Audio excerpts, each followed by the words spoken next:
মানুষ বড় অদ্ভুত প্রাণী। তারা চায় যে তারা কিছু না বলতেই তাদের প্রিয় মানুষটা তাদের সব কথা বুঝে নেয়। সেটা কি হয়? হয় না তো। যে আপনার কথা বুঝে না তার কাছে আপনি আপনার অনুভূতি, আপনার ব্যথা প্রকাশ করা শুধুই মূল্যহীন, সময় নষ্ট। যে আপনাকে বুঝে না তাকে আপনি যতবার যে ভাষায় বোঝাতে চেষ্টা করুন না কেন, সেটা বৃথা চেষ্টা করা হবে।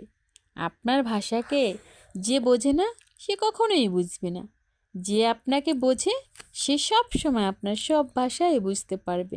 মুখ থেকে বলেন কিংবা চোখের ভাষায় বলেন, আপনাকে সে বুঝতেই পারবে। আর যাকে আপনি বোঝানোর চেষ্টা করেও বারবার ব্যর্থ হচ্ছেন, তাকে আর বোঝানোর চেষ্টা করার কোনো দরকার নেই, কারণ সে বোঝে না, সে কখনোই বুঝবে না।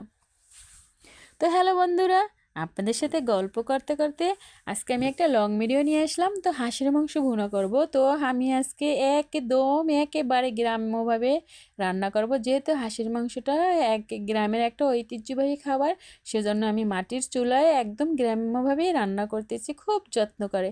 তো আমার হাঁসের মাংস রান্না করা প্রায় হয়ে গেছে। দেখুন আমার হাঁসের মাংসটা দেখতে কিন্তু মানে লোভনীয় হয়েছে, খেতেও অবশ্যই ভালো হবে, খুব সুস্বাদু হবে। তো আপনাদের কার কার হাঁসের মাংস খেতে পছন্দ, প্লিজ আপনারা সবাই চলে আসবেন, আপনাদের দাওয়াত রইল।